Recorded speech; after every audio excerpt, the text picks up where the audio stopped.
Hi viewers, welcome to our channel. Present మనతో పాటు ప్రముఖ ప్రొడ్యూసర్ త్రిపుణి చిట్టిబాబు గారు ఉన్నారు. వారితో ఒకసారి మాట్లాడదాం. సార్ నమస్కారం సార్. నమస్తే.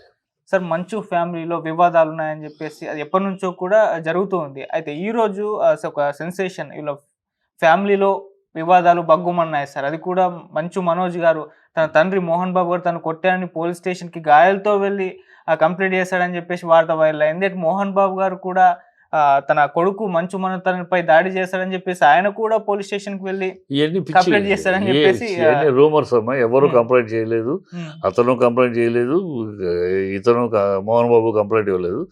ఏంటంటే ఎవరో అసిస్టెంట్ ఎవడో పక్కన ఉన్నవాడు గవ్వుకుని మోహన్ బాబు తండ్రిగా కొడుకుని మందలించడానికి ఒక విషయం మీద చర్చకు వచ్చాడు. జరిగింది. వాళ్ళు తండ్రి కొడుకులు, బయట వాళ్ళు కాదు కదా, వ్యాపార పార్ట్నర్స్ కూడా కదా, తండ్రి కొడుకులు. ఒక కొడుకుని తండ్రి మందలించడమో చేసుకుంటామో తప్పు కాదు, చట్టం వ్యతిరేకం కాదు కదా. చేసుకున్నాడు. ఈ లోపల ఎవరో కంగారు పడిపోయి అసిస్టెంట్లు ఉంటారు కదా, వాళ్ళ బాడీ గార్డులు ఎవరో అసిస్టెంట్లు అక్కడ ఏదో ఫోన్ చేశారు. ఎక్కడికి ఫోన్ చేశారు? 100కి ఫోన్ చేశారు. 100 ఫోన్ చేసి సెక్యూరిటీ కావాలన్నారు, సెక్యూరిటీ పంపించారు. అంతే తప్పితే కేసులు కంప్లైంట్లు ఎవరు పెట్టుకోలే. ఎవడు కేసు పెడతాడు? మనోజ్ కనుక అలా నాన్న మీద కేసు పెడితే నేనే వెళ్ళి తంతాను మనోజ్ని. బుద్ధి జ్ఞానంతో ఈ ఇంటిని అలా రోడ్డు మీద తీసుకొస్తావా అని. బుద్ధి లేని పని, అదేం జరగలేదు. వాడెవడో ఫోన్ చేశాడు. ఆ ఫోన్ చేయడం వల్ల గాయాలు, రక్తాలు ఇవన్నీ ఏం కావులే. గొడవ జరిగిన వాస్తవం, గొడవ జరుగుద్ది. అది ఆస్తులు గీస్తులు ఆ పిల్లాడి. ఇప్పుడు ఆ పిల్లాడు మోహన్ బాబు పిల్లల్లో విష్ణు ఒక పద్ధతిలో ఉన్నాడు, ఒక పద్ధతిలో వెళ్తున్నాడు లైఫ్లో. రోజు పద్ధతిగా మాట మంచి తీరు అనే పద్ధతికి వెళ్తున్నాడు. ఈ పిల్లాడేమో కొంచెం రిఫ్రాఫ్, కొంచెం అల్లరి, టెంపర్మెంట్లు, గొడవ, ఏది వినడు, ఒక type of character, temperamental character. అందువల్ల అతనితో మొదటి నుంచి కూడా మొదటి పెళ్ళి, అలాగే గొడవలు. తర్వాత ఇప్పుడు రెండో పెళ్ళి, వద్దు నాన్నగారు వద్దు అని చెప్పినా వినకుండా నేను చేసుకుంటానని చేసేసుకున్నాడు. ఆ పెళ్ళికి అందుకని మోహన్ బాబు కూడా వెళ్ళలేదు. ఆ పెళ్ళి వద్దు, ఈ పిల్ల మనం కరెక్ట్ కాదు, ఈ పిల్ల విడిపోవడంలో కూడా కారణాలు వేరు, ఆ కారణాలు తెలుసుకుంటే మనకు కరెక్ట్ కాదు, ఆ పిల్ల టెంపర్మెంట్ అలాంటివి వద్దు అంటే వినలేదు. ఇప్పుడు ఆ పిల్ల అదే తెలుస్తుంది. ఆ పిల్ల ఇన్స్టిగేషను, ఆ పిల్లకి గెలను, వీడు వచ్చి నాకు అది కావాలి ఇది కావాలి అడగను, నాకు అది రాసి ఉండి ఇది రాసి ఉండి అన్నాడు.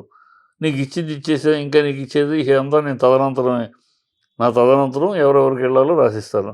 అది మీరు రాసిస్తారో నమ్మకం లేదు నాకు, మీరు విష్ణుకే రాసి ఇచ్చేస్తారు, నాకెవరు ఇప్పుడే రాసి ఉంటాయి. అదేంటి ఈయన బతికుండగా నేను రాసి ఇచ్చేస్తారు ఎవరు నేను పిచ్చితనంగా.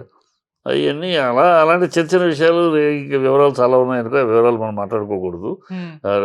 ఇంట్లో ఆస్తులు సంపాదించిన ఇంట్లో బిడ్డలు 2-3 బిడ్డలు ఉంటే ఏ ఇంట్లో అయినా ఇది జరుగుద్ది. అంబానీ సోదరుల్లోనే అనిల్కి పెద్ద అంబానీకి గొడవలు ఇవ్వ, వాళ్ళిద్దరూ ఆఖరికి గొడవలు పడ్డారు, వెళ్ళారు. మళ్ళీ అనిల్ అంబానీ కాపాడటానికి మళ్ళీ ఈ పెద్ద అంబానీని డబ్బులు కట్టాడు, తమ్ముడు కాపాడుకున్నాం. సో ఇవన్నీ ఆస్తులు గొడవలు ఉంటాయి, మళ్ళీ కలిసి ఉంటారు, ఇవే విషయం. ఈ ఆస్తులు గొడవ డబ్బు సంపాదించినాకమ్మా, ఇవాళ ఈ ఆస్తుల కోసమని గొడవ పడుతున్న తల్లిదండ్రులు కానీ, తండ్రి కొడుకులు కానీ, అన్నదమ్ములు కానీ ఎంతమంది ఉన్నారు అని ఆంధ్రదేశంలో లెక్క 190 మంది చేసుకుంటారు. ఇది మామూలు. నీ ఇంట్లో అయినా నా ఇంట్లో అయినా మన స్థాయికి తగినట్టు, నీ స్థాయికి తగినట్టు, ఏ స్థాయికి తగినట్టు ఆ స్థాయికి డబ్బు సంపాదిస్తే, ఆ తండ్రి సంపాదించిన ఆస్తి తాత సంపాదించాడు అనుకో, అది ఆటోమేటిక్గా వారసత్వం వెళ్ళిపోతుంది. తండ్రి సంపాదించిన ఆస్తి, మోహన్ బాబు తన స్వశక్తి, వాళ్ళ నాన్న ఇచ్చిన ఆస్తి ఏం కాదు, సింగిల్ పైసా వాళ్ళ నాన్న ఇవ్వాల, ప్రతి రూపాయి తను కష్టపడి తన దాంట్లో సంపాదించి. సో అతని ఇష్టం ఎవరికి ఏమి ఇవ్వాలో. తాతల ఆస్తి అయితే ఆటోమేటిక్గా మన వాళ్ళకి వచ్చేస్తుంది. కానీ అలా కాదే, ఈ తాతది కాదే, తన కష్టం తను ఎవరికి ఇవ్వాలో ఇచ్చాడు. నీకు ఇవ్వాల్సి నీకు ఇచ్చాడు, తనకి ఇచ్చాడు, కూతురికి ఇవ్వాల్సింది కూతురిచ్చాడు. వాళ్ళిద్దరూ నిలుపుకుంటున్నారు, నువ్వు నిలుపుకోలేకపోతున్నావు. దానికి ఏదో అది కావాలంటే నర్మా అని చెప్పి గొడవపడ్డారు. ఏదో ఎక్కువ మాట్లాడితే ఫాటర్ని ఒకటి వేసి ఉంటాడు. మోహన్ బాబుకి పక్షపాతం లేదు.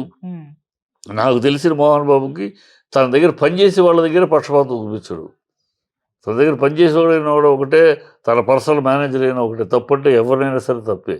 పనిచేసే వాళ్ళ దగ్గర పక్షపాతం చూపించాడు, బిడ్డల దగ్గర చూపిస్తాడా? నేను పక్షపాతం ఏం చూపించడు అతను.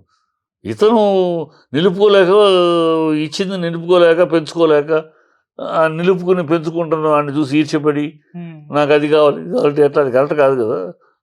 కలెక్టర్ ఇలాంటివి జరుగుతూనే ఉంటాయి. అవన్నీ అసలు మనం పెద్ద పట్టించుకుని చర్చించాల్సిన విషయాలు కావు. ఓకే. ఎందుకంటే ఇది ఎక్కడా జరగద్ది కాదు. ఆ నవ్వు ఎక్కడో వినూత్నంగా ఎవరు ఎదురు చూడడం జరిగిందేం కాదు. ఉమ్. ఇది అన్ని కుటుంబాల్లో జరిగేది.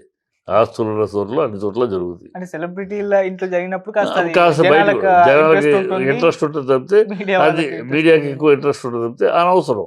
ఓకే. నేను ఏదైనా మీడియా కూడా పర్సనల్ మ్యాటర్ ఇవాళ పర్సనల్ విషయాలు ఉమ్, ఇండస్ట్రీకి సంబంధించి వాళ్ళు ఏదైనా గొడవ పడ్డారు అనుకో అప్పుడు మీడియా ఎంటర్ అవ్వచ్చు. ఎందుకంటే సినిమాకి సంబంధించి మేము మీడియాకి సంబంధించి కాదు. ఇవాళ పర్సనల్ ఇంటి వాళ్ళ ఇంటి విషయం అది. అంటే వాళ్ళే ఇప్పుడు అంతకుముందు మనోజ్ గారు ఒక వీడియోని పోస్ట్ చేస్తారు సోషల్ మీడియాలో ఈ విధంగా, అంటే అదే అదే తప్పు. అప్పుడు చేసిన తప్పే.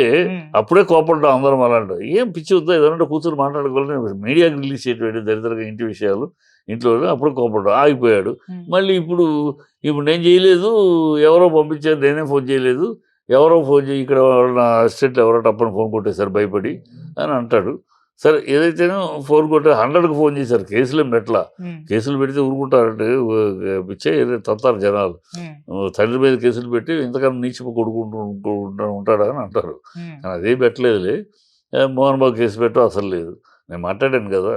ఆ పిల్లాడి టెంపర్మెంట్ అంతే. టెంపర్మెంట్ వల్ల జరిగే అరిష్టాలు అంటే మంచు మనోజే కారణం ఈ అంతే గొడవలన్నిటికీ. అంతే అంతే. మంచు విష్ణు గారి సైడ్ నుంచి మోహన్ ఏం బాబు గారి అసలు సైడ్ నుంచి ఏం లేదు. సంబంధం లేదు అసలు. పాపం మంచు విష్ణు తన పని ఏదో తను చూసుకుంటూ పోతున్నాడు అంతే తప్పితే ఈ ఇంటర్ఫైర్ అవట్లా.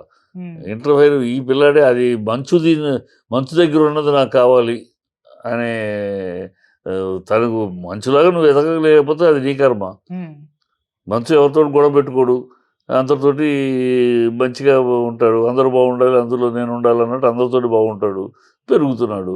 నువ్వేమో అది కాదు, నువ్వు పెద్ద సుప్రీం అన్నట్టు, నువ్వు అన్నీ తెలిసినట్టు, నీకు ఈగో ఎక్కువ, అహంభావం ఎక్కువ, అహంకారం ఎక్కువ. నీకు ఏముందని అహంకారం? నువ్వేమి హిట్లు ఇచ్చావని నీకు అహంకారం? ఏమి హిట్లు ఇచ్చావని అన్నీ నాకే తెలుసు. డైరెక్షన్ చేయనివ్వు, మ్యూజిక్ డైరెక్టర్ మ్యూజిక్ చేయనివ్వు, కెమెరా పని చేయనివ్వు, అన్నీ నువ్వే వెళ్ళి పెడతావు. రైటర్ రాయనివ్వు, అన్నిటికీ ఇలా రాయండి అని అలాగే నాశనం అయిపోయాడు. ఉమ్, కనుక అక్కడ తన యొక్క అనవసరం ఈగో వల్ల అన్నీ తనకు తెలుసు అనే దీనివల్ల దెబ్బతిన్నాడు. ఓకే. ఇప్పుడైనా బుద్ధి తెచ్చుకుని కరెక్ట్గా మళ్ళీ ఒక సెటప్ చేసుకుంటే బాగుంటుంది.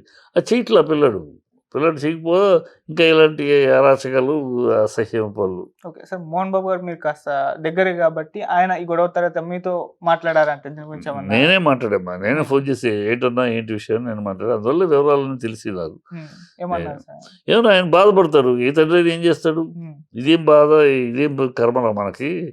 ఇద్దరికి బిడ్డలు ఉంటే ఇద్దరు శుభ్రంగా ఉంటే సంతోషంగా ఒకటి ఇట్లా ఇలా తయారైతే ఏం చేయాలి, ఏది భరించాలో నేను ఇంకా అని బాధపడ్డాడు పాపం. అంతే కదా. ఏం చేస్తాడు? ఏ తండ్రి అయినా అంతే కదా. అవును. భానుబాబు అయినా తండ్రే కదా. ఇద్దరు బిడ్డలు, ముగ్గురు బిడ్డలు, తండ్రి మరి ఉంటుంది కదా. తండ్రిగా బాధపడ్డాడు. ఏం చేస్తాం, తప్పదు, భరించాలి అంతే. ఓకే సార్, సోషల్ మీడియాలో అంటే కొంత కామెంట్స్ మేము చూస్తూ ఉంటే సార్, అంతకుముందు మనోజ్ గారు రిలీజ్ చేశారు ఒక వీడియో, తర్వాత అది ఒక రియాలిటీ షో అని చెప్పేసి వాళ్ళే అనౌన్స్ చేశారండి కవర్ చేసుకోవడానికి. ఇప్పుడు కూడా ఈ గొడవ ఏదో కన్నప్ప ప్రమోషన్ కొరకు చేస్తున్నారేమో అన్నట్టుగా చిన్న చిన్న కామెంట్స్ సోషల్ మీడియాలో ప్రచారం ఇవన్నీ చూస్తున్నాం సార్. దీని కన్నప్ప కోసం ప్రమోషన్ అంటే తను కూడా ఉండేవాడుగా, మంచి విషయం. ఉండేవాడు కదా. ఏడు కట్టు కథలు అల్లేస్తూ ఉంటారు మన సోషల్ మీడియాలో. ఏముంది దేనికి? అబ్దుల్ కలాంకి అమావాస్యకి ముడి పెట్టేస్తారు, మోకాలకి బోడిగుండు ముడి పెట్టేస్తారు, ఏదో ఆగుతూ ఉంటారు కదా. ఏమీ అలా ఏం కాదు. సినిమా ప్రమోషన్కి వెళ్ళి కొడతాడు కొడుకుని. ఏదైనా ప్రమోషన్ ఉంటే ఆ ప్రమోషన్ కోసం విష్ణు ఉంటాడు.